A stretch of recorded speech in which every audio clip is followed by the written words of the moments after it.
I don't want to be with you anymore, Caleb. I'm in love with someone else, said Avery, my wife, looking coldly into my eyes. I nodded and replied calmly, it's your choice, but you'll regret giving up our marriage. The next day, she found out that her new love had disappeared along with her savings. And me? I was already planning my new life. The Arizona sun burned low over the Phoenix suburbs, casting long shadows across the quiet street where Caleb pulled into his driveway. His pickup truck rattled to a stop, the engine's hum fading as he grabbed his tool belt from the passenger seat. Another grueling day on a construction site, 12 hours of hauling beams and hammering nails, left his muscles aching, but he was used to it. At 32, Caleb had built a life he was proud of, a steady job, a modest home, and a 5-year marriage to Avery. He stepped out, wiping sweat from his brow, and glanced at the house. No lights were on. Strange. Avery usually got home before him. Inside, the air was cool, the hum of the AC the only sound. Caleb kicked off his boots and called out, Avery, you here? No response. He dropped his keys on the counter and headed to the kitchen, expecting to find her scrolling through her phone or prepping dinner. Instead, the counters were bare, no sign of her usual smoothie ingredients or the takeout menus they'd pick from on Fridays. His stomach tightened. Something felt off. He climbed the stairs, his work-weary legs protesting each step. The bedroom door was ajar, and there she was, Avery, sprawled on the bed, her phone's glow illuminating her face. She didn't look up as he entered. Hey, Caleb said, keeping his tone light. Long day. She gave a non-committal hum, her fingers tapping the screen. He sat on the edge of the bed, hoping for a glance, a smile, anything. Nothing came. Caleb leaned closer, resting a hand on her shoulder. You okay? You've been quiet lately. Avery stiffened under his touch, then pulled away, her eyes still glued to her phone. I'm fine, Caleb. Just tired. Her voice was sharp, like a door slamming shut. He swallowed the sting and stood, deciding not to push. All right, I'll make us some dinner, he said, heading downstairs. In the kitchen, he threw together a quick meal, grilled chicken and rice, her favorite. He set the table, lit a candle for a touch of warmth, and called her down. She appeared minutes later, barely glancing at the spread. Not hungry, she muttered, grabbing a water bottle and heading back upstairs. Caleb stared at the untouched plates, his appetite gone. This wasn't new. For weeks, maybe months, she'd been pulling away. Short answers, no laughter, no trace of the woman who used to tease him about his terrible dance moves at their wedding. He cleaned up in silence, the clink of dishes his only company. Back upstairs, he tried again, lying beside her in the dark. He reached for her hand, craving connection, a reminder of what they'd built together.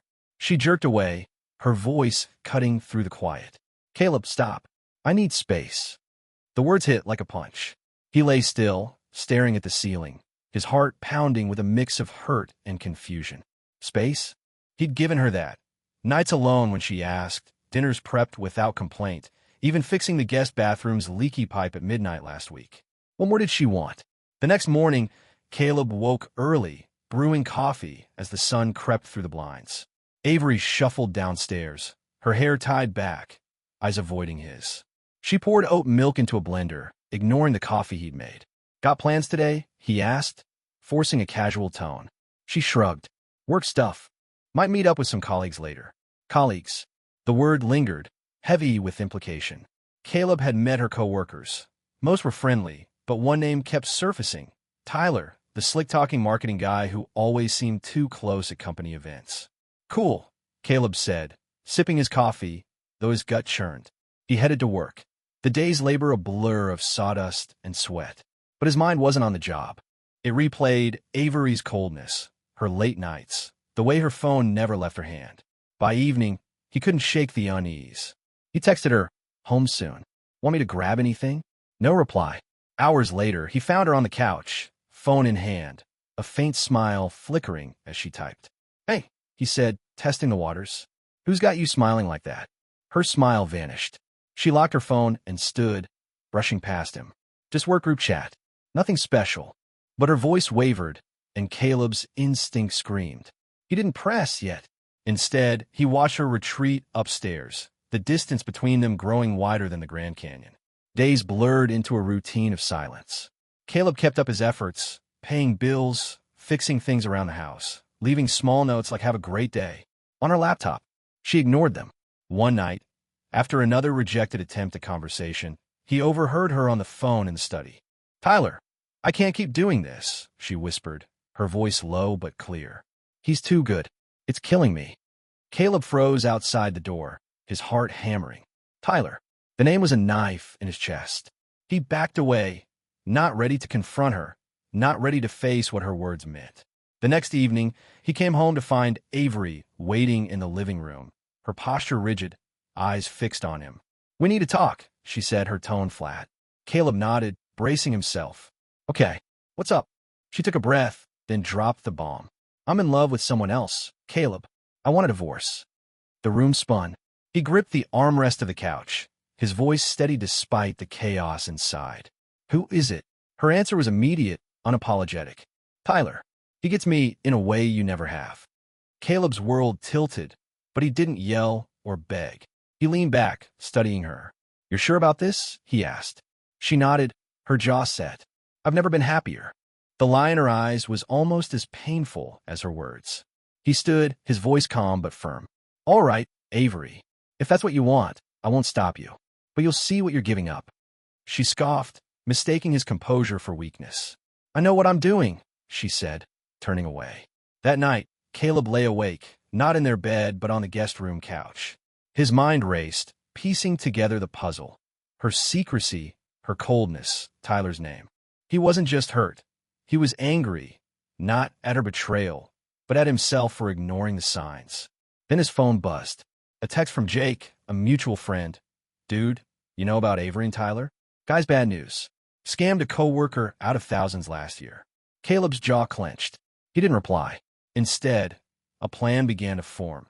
Not revenge, not yet, but a way to let Avery face the truth she'd chosen. Caleb woke on the guest room couch, his neck stiff from the awkward angle. Avery's words from the night before echoed in his mind. "I'm in love with someone else. I want a divorce." The sting hadn't faded, but Jake's text about Tyler being a scammer burned brighter. Caleb grabbed his phone, rereading the message. He didn't respond yet. Instead, he showered, dressed, and headed to work, his mind churning with possibilities. He wasn't ready to confront Avery, but he wouldn't let her walk away thinking she'd won. At the construction site, Caleb hammered nails with more force than necessary, each strike a release of pent-up frustration.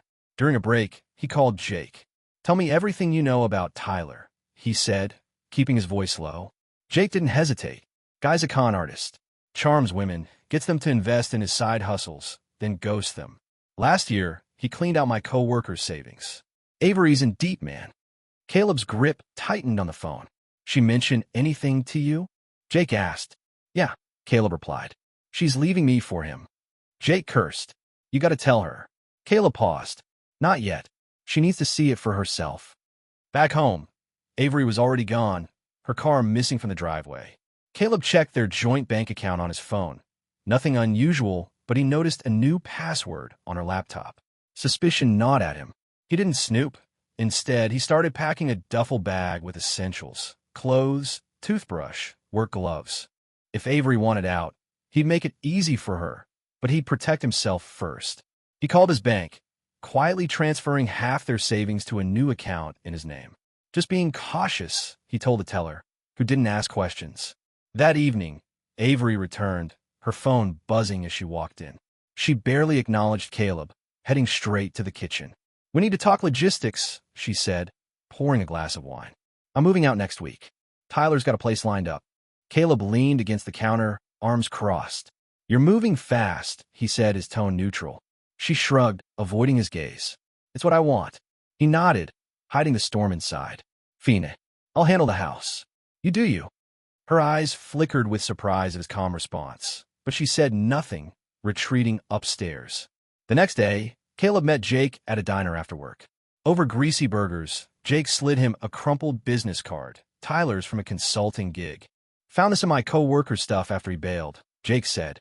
"Check the address. Shady office downtown, probably a front." Caleb pocketed the card, his plans sharpening. He wouldn't expose Tyler yet. Avery's blind trust in the guy was her choice. But he'd be ready when it crumbled. Over the next few days, Avery grew bolder, openly texting Tyler while Caleb was in the room. She'd laugh at her phone, her fingers flying over the screen, oblivious to Caleb's presence. He stopped cooking for her, stopped asking about her day. Instead, he focused on himself, hitting the gym after work, lifting weights until his muscles screamed.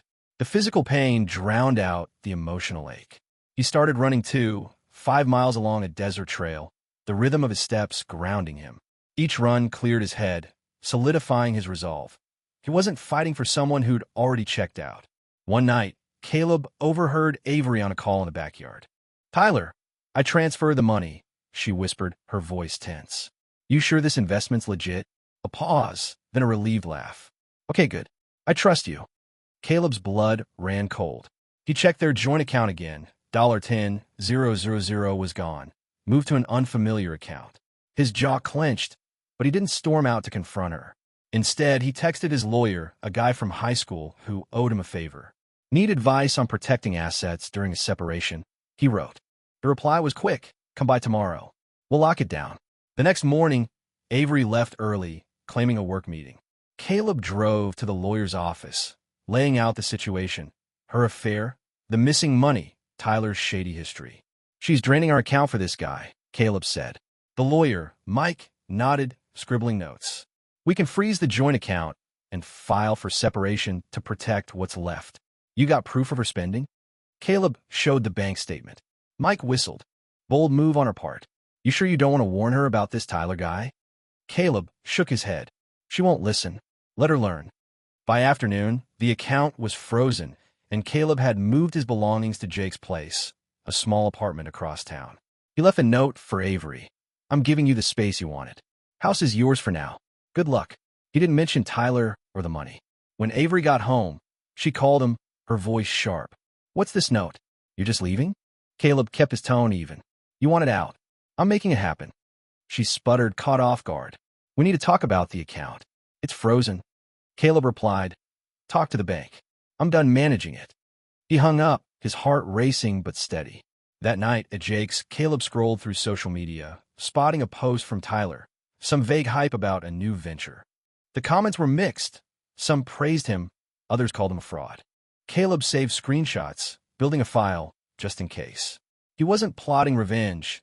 Not exactly. He was preparing for the fallout. Avery's confidence in Tyler was a ticking bomb, and Caleb wasn't going to be collateral damage. The next day, Avery texted him, "We need to meet. This is serious." Caleb ignored it, heading to the gym instead. As he lifted weights, his phone buzzed again. Another text from Jake, heard from a buddy at Avery's work. "She's bragging about moving in with Tyler soon." Caleb set the barbell down, his mind racing. Avery was all in, blind to the cliff she was running toward. He could warn her, save her from the crash. But why? She'd chosen this. Instead, he texted Jake back, "Let her fall. I'm done catching her." By the end of the week, Avery's texts grew frantic. "Why aren't you answering? We need to sort this out." Caleb stayed silent, his focus shifting to his own life. He signed up for a carpentry course, something he'd always wanted to try. He met new people at the gym, including Emma, a kind-eyed nurse who laughed at his bad jokes and asked about his day. For the first time in months, Caleb felt a spark of hope, not for Avery, but for himself. Meanwhile, Avery was wiring another $5,000 to Tyler, convinced it would secure their future. Caleb didn't know yet, but the trap was closing, and Avery was about to learn the cost of her choices. Caleb's new routine at Jake's place was simple: work, gym, carpentry class. He woke early, the desert air cool as he jogged through Phoenix's quiet streets, his breath steady, mind clear. Avery's texts piled up, 10, then 20, each more desperate. "We need to talk. Why are you doing this?" He didn't reply. Her choice to chase Tyler had severed the last thread of his obligation. At the construction site, he poured himself into his tasks, the rhythm of sawing wood and driving nails a temporary shield against the ache of her betrayal. Avery, meanwhile, was spiraling. She called Jake, her voice shaking. "Where's Caleb? He's ghosting me." Jake, loyal to Caleb, kept it vague. "He's figuring things out. You wanted space, right?" She hung up, frustrated, and turned to Tyler, who was all smiles and promises. At a sleek downtown coffee shop, Tyler pitched her on his latest venture, a startup needing just a bit more funding to launch. Avery, dazzled by his confidence, wired another $3,000 from her personal savings, ignoring the bank's warning about the frozen joint account. "This is our future," Tyler said, squeezing her hand. She nodded, pushing down her doubts. Caleb, unaware of her latest move, got a call from Mike, his lawyer, during lunch. "Avery's been trying to access the joint account again," Mike said. "Bank flagged it. She's also been asking around about you. Sounds like she's panicking."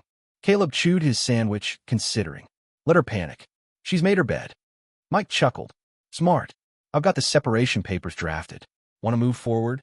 Caleb agreed, signing off on the documents later that day. He wasn't vindictive, but he wasn't her safety net anymore. That evening, at carpentry class, Caleb met Emma again. She was there auditing, sketching designs for a community project. "You're good with your hands," she said, watching him carve a precise joint. Her tone was warm, not flirtatious, but it stirred something in Caleb, a flicker of being seen. They talked over coffee after class, her questions about his work genuine, her laughter easy. For an hour, Avery didn't cross his mind. When he checked his phone later, another text from her. "I need you to unfreeze the account. It's urgent." He locked the screen, leaving it unanswered. The next morning, Caleb's co-worker, Sam, pulled him aside at the site. "Heard something about that Tyler guy from a friend at Avery's company. He's been dodging calls from some investors. Shady stuff." Caleb nodded, filing it away. He drove to the address on Tyler's business card after work, a rundown office with a for lease sign. No trace of Tyler's supposed startup. Caleb snapped photos, his suspicion hardening into certainty. Tyler was playing Avery, and she was too smitten to see it. Back at Jake's, Caleb scrolled through Tyler's social media, finding more red flags. Vague posts about big deals, comments from strangers calling him a fraud. He saved everything, building a dossier. Not to confront Avery, she wouldn't listen, but to protect himself if things got messy. Jake walked in, tossing a beer to Caleb. "Avery showed up on my job today," he said. "Looked rough.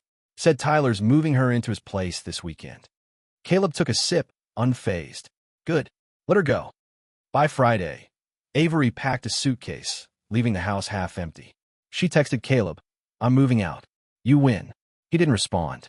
Instead, he went to the gym, pushing through a brutal workout, each rep a step toward reclaiming himself. Emma was there, spotting him on the bench press. "You seem lighter today," she said, handing him a towel. He shrugged, a small smile breaking through. Getting there, she suggested grabbing tacos after, and he agreed, the prospect of normalcy a quiet thrill.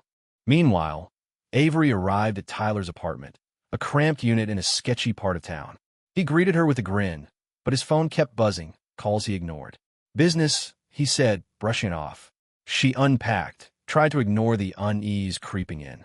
That night, Tyler asked for another $2,000, final piece for the startup. Avery hesitated, her savings nearly drained, but handed over a credit card. "You trust me, right?" Tyler said, his charm unwavering.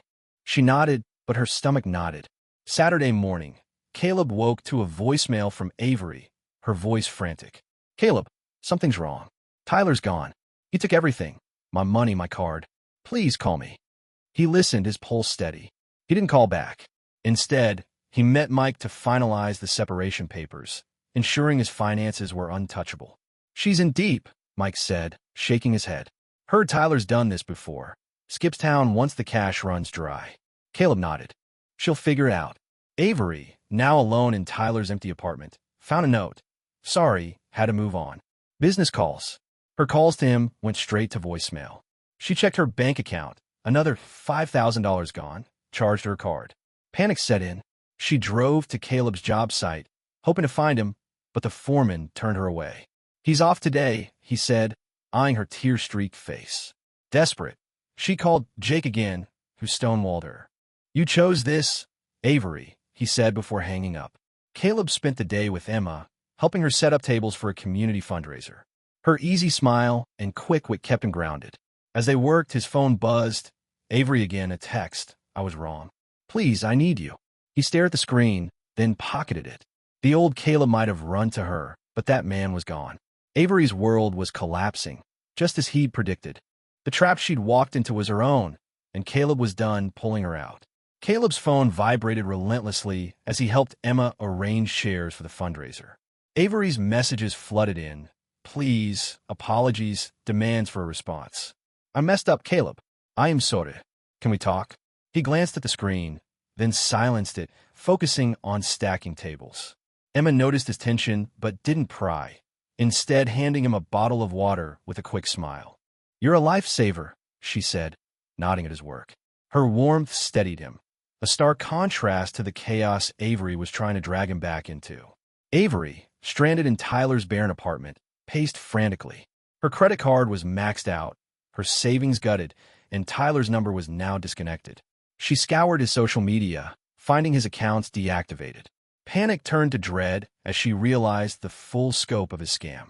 She drove back to their house, still technically hers and Caleb's, hoping to find some trace of him. The house was eerily quiet, Caleb's tools and jacket gone. A single sticky note on the fridge read, "Talk to the bank. Good luck." Her hands shook as she dialed the bank, only to learn the joint account was locked, her access revoked. Desperate, Avery showed up at Jake's apartment that evening, banging on the door. Jake opened it, his expression hard. What do you want, Avery? She pushed past him, voice cracking. Where's Caleb? I need him. Tyler took everything. Jake crossed his arms. You burned that bridge. He's done bailing you out.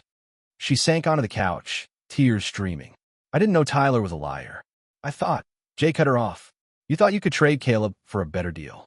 Now you're stuck. She begged for Caleb's new address, but Jake shook his head. He's moved on. You should too. Caleb, meanwhile, was settling into his new routine. He'd rented a small studio apartment near the construction site, a bare-bones place he filled with a mattress, a coffee maker, and a few plants he watered each morning. The ritual grounded him, a small act of care for something that didn't reject him. At work, he threw himself into a new project, leading a crew on a housing development. His focus earned him a nod from the foreman, who hinted at a promotion. After hours, he met Emma at the fundraiser, where they served food to local families. Her easy banter and genuine interest in his day felt like a lifeline. Avery wasn't done. She tracked down Caleb's job site the next morning, waiting by the gate as workers filed in. When Caleb arrived, she rushed toward him, her voice hoarse. Caleb, please. Tyler scammed me. I lost everything. $20,000 my credit. I need your help. He stopped, his face unreadable. You chose him, Avery. You said he got you in a way I never did. She grabbed his arm, desperate. I was wrong. I see that now. Can't we fix this? Caleb pulled away, his tone calm but firm. You didn't just break us. You broke yourself. I'm not your fix. He walked past her, leaving her standing alone in the dust. That afternoon, Avery went to the police, filing a report against Tyler. The officer was blunt. Guys like him are ghosts. Your money's likely gone. She left the station defeated, her phone buzzing with a text from her boss. Missed another deadline. We need to talk. Her job was slipping, her life unraveling. She drove to the house, sitting in the empty living room, staring at a photo of her and Caleb from their second anniversary. She'd been laughing then, his arm around her, both of them unaware of the fracture to come. Caleb, on the other hand, was rebuilding. He aced his carpentry class, crafting a small bookshelf he donated to the community center. Emma helped him deliver it, her pride in his work evident. You've got a gift, she said, brushing sawdust off the shelf. They grabbed dinner after, splitting a pizza and trading stories about their worst jobs. Caleb laughed harder than he had in months, the weight of Avery's betrayal lifting with each shared moment. He didn't tell Emma everything. Not yet, but her presence made him feel like he could. Avery's desperation peaked. She called mutual friends, pleading for them to reach Caleb. Most brushed her off, loyal to him. One, Sarah, met her for coffee, listening as Avery poured out her regret. I pushed him away, Avery admitted, her voice breaking. I thought Tyler was my future, but he used me. Sarah was blunt. Caleb gave you everything. You threw it away. He's not coming back. Avery nodded, the truth sinking in. She returned to the house, packing her things, realizing she'd have to sell it to cover her debts. Caleb got a call from Mike, the lawyer, that evening. Avery's been asking about you. Sounds like she's in a hole. You sure about the separation? Caleb didn't hesitate. File it. I'm done. Mike sent the papers, and Caleb signed them, a final step in severing the past. He didn't hate Avery. He just didn't know her anymore. At the gym, he hit a personal record on the deadlift. Emma cheering him on. "You're unstoppable," she said, tossing him a towel. He grinned, feeling for the first time in years. Avery, now crashing at a friend's place, checked her phone obsessively, hoping for a reply from Caleb. None came. She scrolled through old texts from him. "Need anything from the store? Made your favorite tonight." Each one a reminder of what she dismissed. Tyler's betrayal had cost her money, but losing Caleb cost her something deeper. She opened her laptop, searching for debt relief options, her future uncertain. Caleb, meanwhile, walked home under the desert stars, his steps light, his heart open to whatever came next. Caleb stepped into his studio apartment, the scent of fresh coffee grounding him as he watered his plants. The separation papers were signed, the house listed for sale, and Avery's name was fading from his daily thoughts. His phone stayed quiet. No more frantic texts from her. He'd heard through Jake that she'd moved to a friend's couch, scrambling to rebuild after Tyler's scam. Caleb felt no urge to check on her. His focus was forward. Work, the gym, and Emma, whose steady presence was becoming a quiet anchor. At the construction site, Caleb's crew noticed his shift. He led with confidence, delegating tasks with precision, earning a promotion to site supervisor. The extra pay meant he could furnish his apartment. A small table, a second-hand couch, a shelf for his carpentry projects. After work, he met Emma at a local park where they volunteered to build benches for a community cleanup. She handed him nails, their hands brushing as they worked. "You're good at this," she said, nodding at his clean joinery. Caleb shrugged, but her words settled warmly. They grabbed ice cream afterward, sitting on a bench they'd built, talking about dreams. Caleb's hope to start a carpentry business, Emma's plan to teach first aid classes. Avery, meanwhile, was drowning in consequences. Her job was on thin ice after missing another deadline, her focus shattered by debt and regret. She sold her car to cover credit card bills. The $20,000 Tyler stole a gaping hole in her finances. At a diner, she met Sarah again, hoping for advice. "I lost everything," Avery admitted, stirring her coffee. Sarah didn't soften the blow. "You had Caleb. You chose a con man." Avery nodded, her throat tight. "I keep thinking he'll call, fix this somehow." Sarah shook her head. "He's not your savior. You need to save yourself." Avery left, her resolve hardening. She applied for a second job, a night shift at a call center, determined to claw her way out. Caleb's life was gaining momentum. He enrolled in a business course to learn budgeting for his carpentry venture. Emma joined him for study sessions, quizzing him over tacos at a food truck. One night, she shared her own story, growing up with a single mom, working through nursing school. Her resilience mirrored his, and he opened up about Avery's betrayal, the first time he'd spoken of it. Emma listened, then squeezed his hand. "You didn't let it break you. That's strength."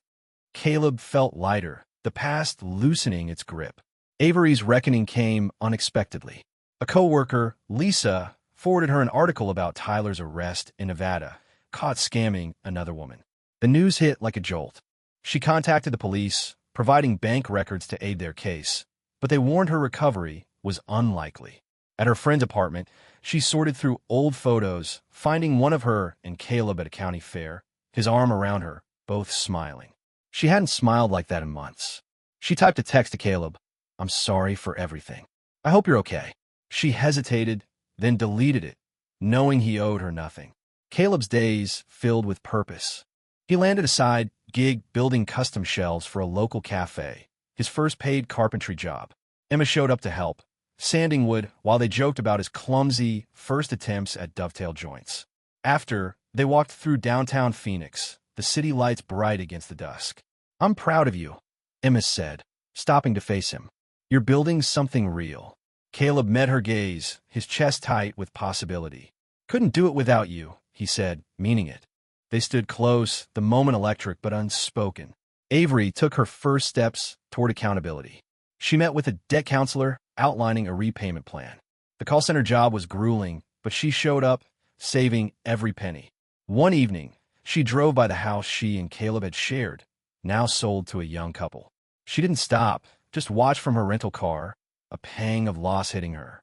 She'd emailed the realtor, ensuring Caleb got his half of the sale. It was the least she could do. Back at her friends, she enrolled in an online course for marketing analytics, aiming to salvage her career. Caleb's carpentry business took shape. He designed a logo, printed business cards, and booked 2 more clients. At the community center, he taught kids basic woodworking, Emma assisting with safety tips. Their partnership felt natural, effortless. One night, over dinner at his apartment, Caleb cooked grilled chicken, no rice, a nod to moving past old habits. Emma raised her glass. To new beginnings, she said. He clinked his glass against hers, the words resonating. His phone buzzed, Jake, checking in. No word from Avery. Avery faced her final moment of clarity. At a support group for scam victims, she shared her story, voice steady. I trusted the wrong person and lost someone who mattered. Now I'm rebuilding. The group applauded, and she felt a spark of hope. She started journaling, writing apologies to Caleb she'd never sinned, processing her mistakes. Her second job paid off a chunk of debt, and her boss extended her contract, impressed by her renewed focus. Caleb and Emma sat on his balcony, the desert air cool. He told her about his plans, a workshop, maybe a storefront one day. She leaned closer, her hand on his. You're going to make it, she said. He believed her. The next day, he drove to the community center, delivering a new bench he'd crafted. Kids ran up, testing it, their laughter filling the air. Caleb watched, feeling whole. Avery's absence was a distant echo, her betrayal a lesson that led him here. He didn't need her regret. He had his future.